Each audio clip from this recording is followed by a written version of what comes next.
आज की वीडियो बहुत ज्यादा इंटरेस्टिंग, बहुत ज्यादा इंपॉर्टेंट, बहुत ज्यादा क्रिटिकल है, क्योंकि आज की वीडियो में बहुत ज्यादा इंपॉर्टेंट टॉपिक पे बात करने वाले। क्या है वो टॉपिक? वो टॉपिक है how to build your niche. आप अपनी नीश को कैसे बिल्ड करोगे, अपनी नीश को कैसे डिफाइन करोगे, कैसे इस पे काम करना स्टार्ट करोगे। सो बिना कोई समय वेस्ट किए स्टार्ट करते हैं हमारी इस शानदार वीडियो को, जिसका नाम है how to build your niche. So start करते हैं आज की वीडियो को। तो सबसे पहली बात आती है how to build your niche के अंदर, कि भैया आपको अपने आप को एज अ एक्सपर्ट पोजीशन करना है। एज अ एक्सपर्ट की तरीके से आपको अपने आप की पोजीशनिंग करनी है। आपको अपनी एक्सपर्टीज, अपनी ट्रेनिंग, अपनी एजुकेशन, जिस भी फील्ड में आपकी ली हुई है, जिस भी फील्ड को लेकर आप परस्यू करना चाहते हो, उसके अंदर आपको अपने आप को एक्सपर्ट बनाना है। अब अगर आपको कहीं कंफ्यूजन आ रही है कि किस नीश में, किस डायरेक्शन में, या किस चीज का आपको एक्सपर्ट बनना है, तो आपको पता होना चाहिए भैया आपकी एजुकेशन क्या है, ठीक है, आपकी ट्रेनिंग क्या है, आपकी एक्सपर्टीज किस में। उस चीज के अंदर वो चीज डिफाइन करेगी कि आप कहाँ पे अपने आप को एज अ एक्सपर्ट पोजीशन करोगे, कैसे आप काम करोगे। क्योंकि जब आप अपने आप को एज अ एक्सपर्ट पोजीशन करते हो तो आप आगे थॉट लीडर बनते हो। तो जब आप थॉट लीडर बनते हो तो बहुत सारे फायदे आपको मिलते हैं, ठीक है। आपको बहुत सारी एडवांटेजेस मिलते हैं जिससे कि आप आगे बढ़ पाते हो, ग्रो कर पाते हो। और जब आप थॉट लीडर बनते हो तो लोगों को ऐसे समझ में आता है कि आपकी नॉलेज, आपकी स्किल, आप राइट पर्सन हो इस किसी भी काम के लिए, वो लोगों को आपके लिए लगता है। यानी कि मार्केट के माइंड में, ऑडियंस के माइंड में आपके लिए परसेप्शन बनता है कि ये जो पर्टिकुलर पर्सन है, क्योंकि ये एक्सपर्ट है इसलिए, यानी कि ये स्किल्ड भी है, ये नॉलेजेबल भी है, और ये राइट पर्सन है मेरे काम के लिए, तो लोग आपसे आपके प्रोडक्ट सर्विस बाय करेंगे या आपसे आपको कोई भी काम करेंगे, आपके साथ जुड़ना चाहेंगे, आपके साथ इन्वॉल्व होना चाहेंगे, आपके साथ एसोसिएट होना चाहेंगे। ठीक है। वो कब होगा? जब आप अपने आप को एज अ एक्सपर्ट पोजीशन करोगे, जब आप अपने आप को as a thought leader position करोगे, क्योंकि इससे क्या बनती है? आपकी क्रेडिबिलिटी। और जब क्रेडिबिलिटी बनती है तब ट्रस्ट बढ़ता है, और जब ट्रस्ट बढ़ता है तो फायदा ही फायदा होता है। क्योंकि मार्केट में असली जो ट्रेजर है, असली जो खजाना है, वो क्या है? Trust equals to treasure. ठीक है, इस चीज को आपको समझ में आनी चाहिए। तो अगर आप हायरिंग के लिए जा रहे हो, हायर होना चाहते हो या हायर करना चाहते हो या सेल्स करना चाहते हो, तो आसान हो जाता है अगर आपकी एक पर्सनल ब्रांडिंग, अगर आप एक एक्सपर्ट हो। ठीक है, तो इस चीज का आपको ध्यान रखना है। अब आता है कि आप कैसे अपनी नीश को डिफाइन करोगे, तो क्या क्या उसके स्टेप्स होते हैं, आइए जानते हैं इस वीडियो के अंदर, इस वीडियो के अगले वाले पार्ट के अंदर। सबसे पहले आपको क्या करना है कि आइडेंटिफाई करना है आपका एरिया ऑफ इंटरेस्ट। आपको किस चीज में इंटरेस्ट है, किस चीज में आपको मजा आता है, किस चीज में आपका पैशन है, किस चीज को लेकर के आप बहुत ज्यादा अच्छा फील करते हो। ऐसी आपको इंटरेस्ट चूज करना है जिसमें काम करके आपको मजा आता हो, थकान नहीं लगती हो, जिसमें आप अपने आप को और स्किल्ड करना चाहते हो। अदरवाइज क्या होगा, अगर आप कोई ऐसी नीश सुन ले तो किसी भी कारण की वजह से, जिसमें आपका इंटरेस्ट नहीं है, मजा नहीं है, पैशन नहीं है, तो बाद में ये आपको बोझ लगने लगती है। आप इसमें ना तो अपने आप को स्किल कर पाते हो, नहीं आप अपने आप को स्केल कर पाते हो। तो आपको इस चीज का ध्यान रखना है कि आपको उसी को परस्यू करना है जिसमें आपको इंटरेस्ट हो, जिसमें आपका पैशन हो।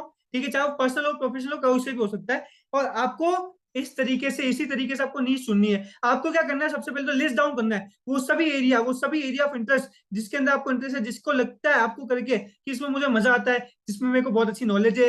वो कहता है जो आपको आता है, जो मार्केट चाहता है, और जो आपको भाता है। यानी कि पहला क्या आपको आता है, आपकी स्किल, आपको क्या भाता है, आपको क्या पैशन, आपका विल, ठीक है, और क्या मार्केट चाहता है, मार्केट की डिमांड। ये जब तीनों चीजें मिल जाती है तो आपकी ग्रोथ होती है। तो इस चीज को आपको दिमाग में रखना है, एक लिस्ट बना लेनी है कि किस किस चीज में आपको मजा आता है, क्या क्या आपका एरिया ऑफ इंटरेस्ट है। ठीक है, ये आपको बना लेना है।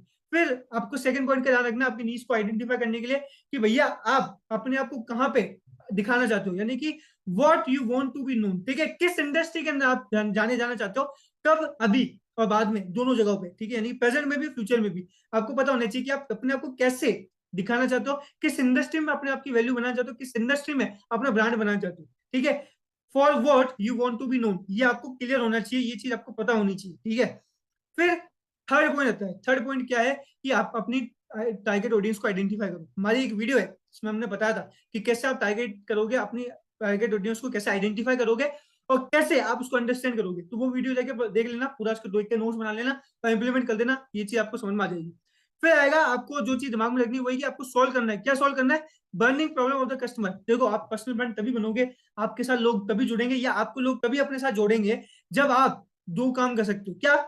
उन अपनी टारगेट ऑडियंस की बर्निंग, प्रेजेंट की बर्निंग प्रॉब्लम को सॉल्व करना, दूसरा उनके फ्यूचर के गोल को अचीव कराना। बहुत सिंपल है। पहला उनकी प्रेजेंट की बर्निंग प्रॉब्लम को सॉल्व करना, दूसरा उनकी फ्यूचर के गोल को अचीव कराना। ये दो काम जब आप करोगे तो फिर लोग आपके साथ जुड़ना पसंद करेंगे, तब आप लोग आपको उनके साथ जोड़ेंगे, आपको हायर करेंगे, या आपको हायरिंग मिलेगी या आपको सेल्स मिलेगी, टर्नओवर मिलेगा। इस चीज का आपको दिमाग में रखना है। ठीक है, कि आप किस तरीके से उनकी बर्निंग प्रॉब्लम को सॉल्व करोगे। आपको बस एक सर्विस प्रोवाइडर नहीं बनना है, ठीक है, सर्विस प्रोवाइडर तो बहुत है, आपको एक इंडिविजुअल बनना है जो कि उनका फ्रेंड है, जो उनकी केयर करता है। आप रिलेटेबल होने चाहिए, लोग आप पे ट्रस्ट करने चाहिए और आप उनकी प्रॉब्लम को सोल्व करनी चाहिए, आप उनके गोल्स को अचीव कराने चाहिए। इस चीज का आपको दिमाग में रखना है, इस चीज को आपको समझ में आना है।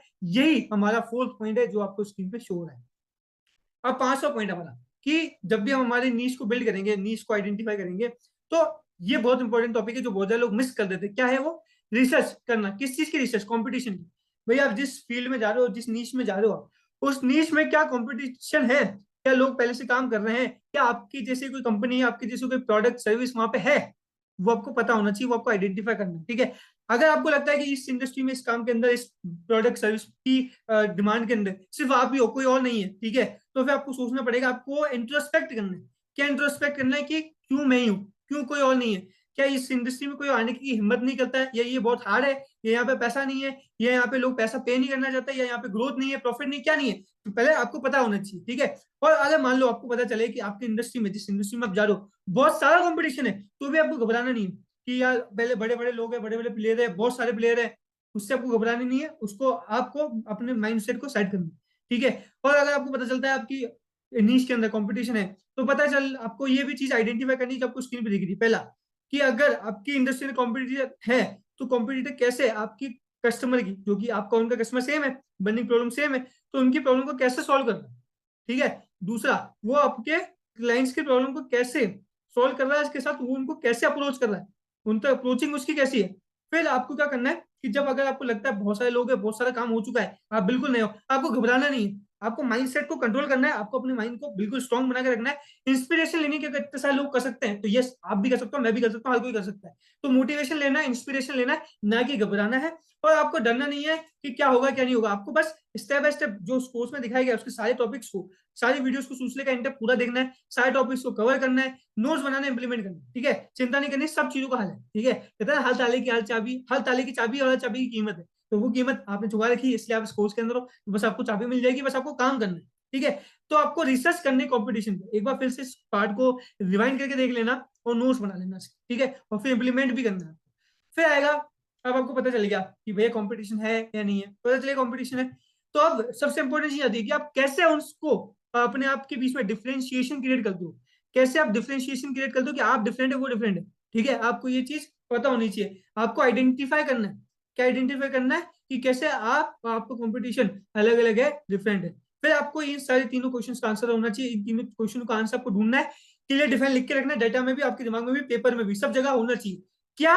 कि do you provide different solution to the audience as compare to competitor, यानी कि क्या जो आपके कॉम्पिटिटर सॉल्यूशन प्रोवाइड कर रहे हैं, उनका और आपका सॉल्यूशन सेम है या अलग है, पहला तो। दूसरा, क्या आप उनके जैसा सॉल्यूशन दे रहे हो या उनसे अलग सॉल्यूशन दे रहे हो, और अगर आपका सॉल्यूशन अलग है तो कैसे अलग है, क्या वो सस्ता है, क्या वो क्वालिटी में एनहांस है, क्या उसके बाद आफ्टर सेल सर्विस अच्छी है, क्या उसका इम्पैक्ट ज्यादा है, क्या वो पावरफुल है, ठीक है, क्या है वो, उसके बारे में आपको सारी चीजें पता होनी चाहिए कि भैया सेम है या अलग है आपका उनका सॉल्यूशन, आपका और उनके सॉल्यूशन में क्या डिफरेंशिएशन है, आपका वाला सस्ता है या आपका वाला महंगा है, आपका वाला खराब है, आपका वाला अच्छा है, आपका वाला वैल्यू फॉर मनी है, आपका वैल्यू फॉर मनी नहीं है, ये सब चीज आपको पता होनी चाहिए, ठीक है। इस तरीके से आप अपनी नीश को आइडेंटिफाई करोगे, ठीक है। फिर आपको एक और चीज पता होनी चाहिए कि आपकी नीश के अंदर क्या रेवेन्यू की अपॉर्चुनिटीज भी है, ऐसा तो नहीं बस यहाँ पे सेवा का काम हो रहा है, पैसा है नहीं, रेवेन्यू है नहीं, यहाँ पे कोई प्रॉफिट ही नहीं, तो ऐसा भी आपको काम नहीं करना है। आपको देखना है क्या यहाँ पे इनफ टारगेट ऑडियंस है, क्या यहाँ पे लोग पैसा पे करने के लिए उत्सुक है, पैसा पे करते हैं, आर पीपल विलिंग टू पे, और क्या ये नीश जो है वो प्रॉफिटेबल है। ये चीजें, ये तीनों चीजों का आंसर आपके पास होना चाहिए, और इन चीजों को इवेल्युएट करके ही आपको इसमें आगे बढ़ना है। फिर आता है सबसे इससे भी इंपॉर्टेंट बात, क्या कि क्या इसमें ग्रोथ है। अब ग्रोथ दो तरीके से होती है, या तो मार्केट का साइज बढ़ेगा, या फिर आपके प्रोडक्ट की सर्विस की प्राइस बढ़ेगी। तो क्या है भाई, एरिया ऑफ ग्रोथ क्या है, कैसे ग्रोथ हो रही है, ये चीज भी आपको पता होनी चाहिए, ये आपको क्लियर डिफाइन होनी चाहिए सामने स्क्रीन पे, आपके डेटा के अंदर, पेपर में और दिमाग में, सब जगह, ठीक है। फिर आपको क्या करना है, जैसे आपको इन सब क्वेश्चन का आंसर मिल गया, अभी तक आठों चीजों का बाद में आपने इवैल्यूएट किया, आपको आंसर मिल गया। अब क्या करना है, आपको टेस्ट करना है कि भैया आपने जो चीजें कर रहे हो, क्या ये वर्थ इट है या नहीं है, जो आप टाइम एनर्जी मनी लगा रहे हो, क्या इसका फलसफा मिलेगा या नहीं मिलेगा, एफर्ट्स का आपको रिजल्ट मिलेगा नहीं मिलेगा, ठीक है। एक गोल्डन स्टेटमेंट आपके सामने, it is okay to fail fast, because when you fail fast you fail cheap. किसी इंडस्ट्री में 4-5 साल लगा करके फिर देखना कि यार ये इंडस्ट्री काम की नहीं है, बहुत नुकसानदायक होता है, क्योंकि उस समय वापस नहीं आएगा। तो अभी फटाफट एक्सपेरिमेंट करो, पता करो कि क्या काम कर रहा है नहीं कर रहा है, ठीक है। एड रिलीज करो, ठीक है, लीड्स आएगी, लीड्स पे काम करके देखो, देखो क्या उनको, आप पहले तो आपको आपकी लीड्स पे जब आपने काम किया तो आपका जो डिजायर्ड रिजल्ट था वो आपको मिला या नहीं मिला, वो हमारा थर्ड पॉइंट है। फोर्थ, जज करो कि क्या आपके जो कस्टमर है जिन्होंने आपकी प्रोडक्ट सर्विस बाय करी, क्या वो हैप्पी हैं, खुश हैं, ठीक है। फिर उसके बाद देखो क्या क्लाइंट को वैल्यू मिली जब उन्होंने पैसा स्पेंड किया तो, ठीक है। फिर आइडेंटिफाई करो कि आप, अब आपको पता चलेगा क्या अच्छा है क्या बुरा है, जो बुरा है उसको कम से कम करो, जो अच्छा है उसको इंप्रूव करो, सिंपल। ये चीज आप करोगे तो आपकी पर्सनल ब्रांडिंग बढ़िया से बिल्ड हो जाएगी। फिर रेगुलर रेगुलर रेगुलर रिसर्च करते रहो, ठीक है। You should never stop after creating your निश, ठीक है। आपको रेगुलर रिसर्च करती जानी है, खुद को आप स्किल करना है, अपने प्रोडक्ट सर्विसेज की वैल्यू को एनहांस करना है, ठीक है, उसको और वैल्यू फॉर मनी बनाना है, अपने आपको एज अ एक्सपर्ट बना करके रखना, पोजीशन बना करके रखनी है, आउटडेटेड नहीं होना, ठीक है। आपको शोकेस करना है क्या आपकी नॉलेज को, और डोमेन आपको डेमोन्स्ट्रेट करते रहना आपके प्रोडक्ट सर्विस कैसे आपकी टारगेट ऑडियंस की प्रॉब्लम्स को सोल्व करते हैं, कैसे उनको उनके गोल्स को अचीव कराने में हेल्प करते हैं, ये सब चीजें आपको पता होनी चाहिए। इस तरीके से आप अपने आप को पोजीशन कर पाओगे as a brand, as a expert, ठीक है। तो इन चीजों का आपको ध्यान रखना है, इस चीजों को आपको समझ के रखना ताकि आप अपनी बढ़िया से काम कर पाओ, और ये जो हमारा टॉपिक है हाउ टू बिल्ड योर निश, इस पे अपनी कमांड ला पाओ, ठीक है। अब आपको इस वीडियो को चाहो तो एक बार देखो, आपकी मर्जी, आप स्पीड कम करो, स्पीड स्लो करो, ठीक है, वॉल्यूम को अप करो, डाउन करो, कैसे भी करो, आपकी शुरू से लेकर एंड तक आपको नोट्स बनाने हैं, फिर उसको इंप्लीमेंटेशन करना है, तभी आपकी पर्सनल ब्रांडिंग क्रिएट होगी। तो मेरी शुभकामना आप सभी के साथ है, keep learning, keep growing, God bless you all. मैं आपसे मिलूंगा नेक्स्ट वीडियो में इसी कोर्स की, तब तक के लिए थैंक यू सो मच, जय हिंद, वंदे मातरम। This is your trainer Anil Bulchandani signing of.